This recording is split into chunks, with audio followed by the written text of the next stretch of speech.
बिस्मिल्लाहिर्रहमानिर्रहीम।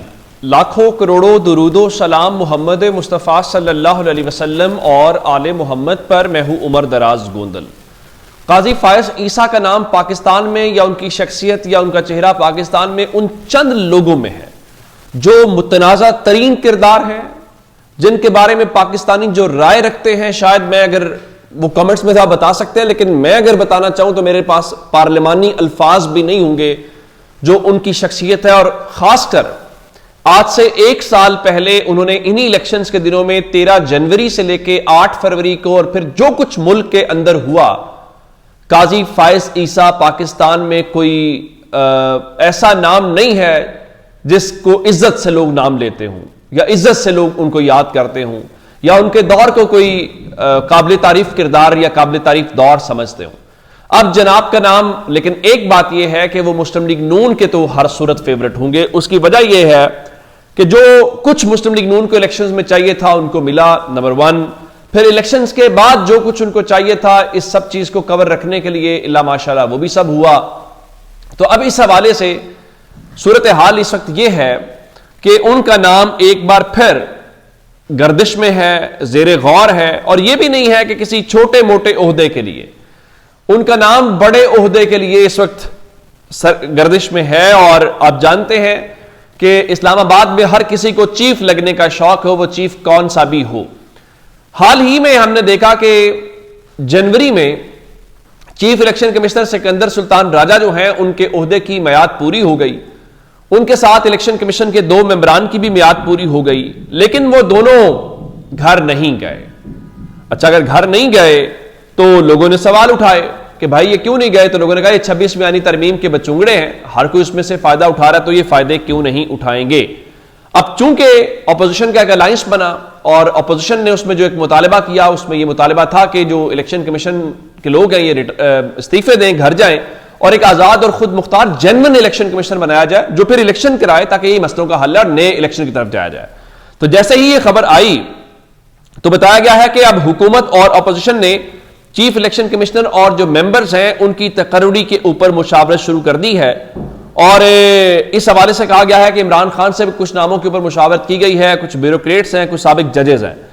लेकिन इस हवाले से जो मुख्तलिफ नाम हैं वो सामने आए हैं। इत्तलात ये हैं कि औरिया मकबूल जान का नाम है, चूंकि वो साबिक ब्यूरोक्रेट हैं, तहरीक इंसाफ उसके ऊपर गौर कर रही है। और रिटायर्ड जज जो हैं उनके हवाले से भी तहरीक इंसाफ किसी नतीजे पर नहीं पहुंची।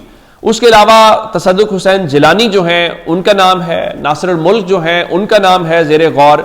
और इस सब के बीच में जो इत्तलात हैं वो ये है कि हुकूमती इत्तेहादी काजी फायज ईसा के हामी हैं कि उनको चीफ इलेक्शन कमिश्नर लगा दिया जाए। लेकिन अब यह भी कहा जा रहा है कि एज ऑफ दिस मोमेंट काजी फायज ईसा से राब्ता नहीं हुआ और ना ही ज़ाहिर है काजी फायज ईसा का कोई रद्द-ए-अमल आया है कि आया उनसे कोई राब्ता किया गया है, आया वो तैयार हैं कि नहीं है। लेकिन काजी फायज ईसा आए तो मेरा ख्याल यह है कि इससे मुतनाज़ा तरीन किरदार पाकिस्तान में कोई नहीं हो सकता।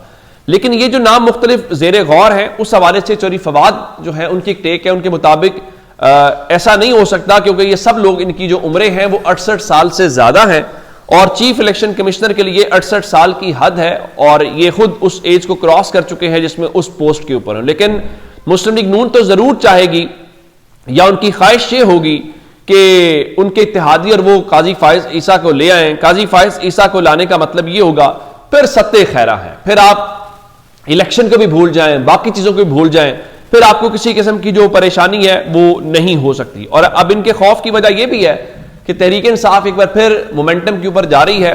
कल उनका जलसा है, सवाबी में वो जलसा करेंगे और जनरल अकबर कह रहे थे कि कल सुबह की तारीख का सबसे बड़ा जलसा होगा, कल वो यौम स्याह मनाएंगे और उन्होंने यहां पर रुकना नहीं है। हम सबको पता है कि उन्होंने इस्लामाबाद आना है, लेकिन मसला यह है कि फरवरी के महीने में वो ऐसी कोई मूवमेंट नहीं चलाएंगे। उसकी 2-3 वजूहात आपको बता देता हूं। मौसम को लेके है, नंबर 1। नंबर 2, पाकिस्तान में क्रिकेट के इवेंट्स हो रहे हैं, चैंपियंस ट्रॉफी है लाहौर में, पिंडी में, कराची में, तो उस दौरान कोई ऐसी चीज ना हो जिससे इवेंट खराब हो। जाहिर है जब क्रिकेट की बात होगी तो क्रिकेट में इमरान खान से बड़ा किसका स्टेक हो सकता है पाकिस्तान की क्रिकेट के अंदर। एक वजह यह भी है और दूसरी वजह चूंकि आप जानते हैं कि रमजान मुबारक शुरू हो जाएगा तो उस दौरान भी कोई अवामी तहरीक नहीं चलाई जा सकती, मुश्किल हो जाता है। तो अब इस हवाले से ये चीजें निकालने के बाद तहरीक इंसाफ रोड्स पे आएगी और वो आगे जाएंगे। और कल इसीलिए शहबाज शरीफ साहब मौलाना साहब के पास गए थे ताकि ये जरा तासुर दिया जाए कि मौलाना साहब उनके इत्तेहादी जो है वो नहीं है। लेकिन इस दौरान एक बड़ी इंपॉर्टेंट मुलाकात हुई है। चूंकि आप जानते हैं कि गंडापुर साहब का और मौलाना फजलुर रहमान का हल्का एक है, डेरा इस्माइल खान, और उनकी वहां पे बामी इख्तलाफात जो बनते भी हैं। तो गंडापुर साहब से पार्टी की सदारत के हवाले से कहा जा रहा था ये भी एक गुडविल जेस्चर के तौर पे मौलाना साहब के साथ किया गया कि हम चलें एक और पार्टी का सदर लेते हैं जुनैद अकबर। लेकिन अब गंडापुर साहब से एक मुलाकात हुई है और ये मुलाकात JUI के यानी मौलाना फजलुर रहमान की जमात के जो सेनेटर अहमद खान है वो मिले हैं। और वजीर आला हाउस के अंदर होने वाली मुलाकात की न सिर्फ तस्वीर जारी की गई है बल्कि कहा गया है कि वो मौलाना फजलुर रहमान का जो पैगाम है वो लेके अली अमीन गंडापुर के पास आए हैं। अब इसका क्या मतलब है और आने वाले दिनों के अंदर उसके क्या असरात हो सकते हैं, ये एक बहुत ही इंपॉर्टेंट डेवलपमेंट होगी।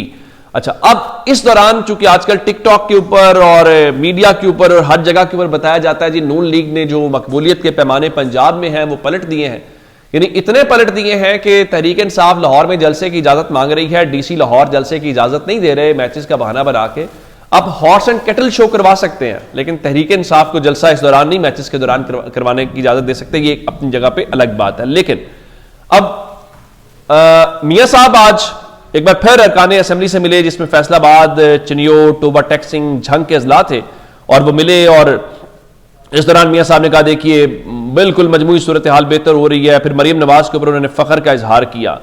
लेकिन क्या जो ये दावे टिकटॉक पे आगे पीछे हैं उसका ये सब वैसा ही है?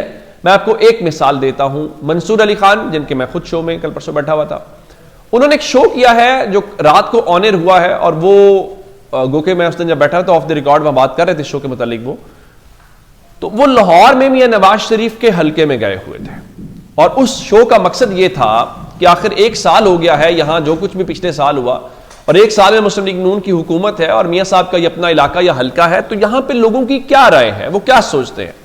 यकीन कीजिए जितनी मीडिया मैनेजमेंट है, जितनी मीडिया के ऊपर चीजें चल रही हैं, जो टिकटॉक के ऊपर है, उसको लेके सिर्फ एक प्रोग्राम ग्राउंड के ऊपर हुआ है और उस प्रोग्राम ने सारे के सारे पोल खोल दिए हैं। वहां मुस्लिम लीग नून का वोटर क्या कह रहा है, जो इमरान खान का वोटर नहीं है, जो नून लीग का वोटर है, वो इंपॉर्टेंट है। और मैं आपको रेशो बता दूं मकबूलियत की, रेशो 85 और 15% है, 85% एंड 15%। ऐसा नहीं है कि नवाज शरीफ की मकबूलियत 85% है। मियां नवाज शरीफ की लाहौर गवाल मंडी जो उनका अपना इलाका और हल्का है वहां पे माशाल्लाह उनकी मकबूलियत का पैमाना 15% है और उनके मद्दे मुकाबिल 85%, ये 2/3 से भी ज्यादा है। 2/3 75% बनती है। इसका मतलब है कि तहरीक इंसाफ का गैप तो फिर पिछले साल से भी ज्यादा हो गया, क्योंकि आप वोटों की रेशो निकाल लीजिए तो तहरीक इंसाफ की मकबूलियत तो बढ़ गई है। और अगर लाहौर अंदरून शहर की ये सूरत हाल है और आप ये समझते हैं कि पंजाब में सिर्फ इतनी सी बात है कि अगर माइक कैमरा जो है वो ग्राउंड के ऊपर पहुंच गया तो फिर क्या होगा। मसला यह है कि फिर ऐसा होगा तो फिर रद्द-ए-अमल आएगा और सख्त रद्द-ए-अमल आएगा। तो फिलहाल इसको क्या कहते हैं कि अफोर्ड नहीं किया जा सकता। तो जरूरी यह है कि इस किस्म के प्रोग्राम्स के ऊपर और इस किस्म की चीजों के ऊपर पाबंदी लगाई जाए ताकि आवाम तक असल चीज ना पहुंचे। लेकिन लोगों तक पहुंचाए या ना पहुंचाए, लोगों को असल रियलिटी पता है जो टिकटॉक और मीडिया मैनेजमेंट के जरिए कंट्रोल नहीं की जा सकती। अपना बहुत सारा ख्याल रखिएगा। खुदा हाफिज।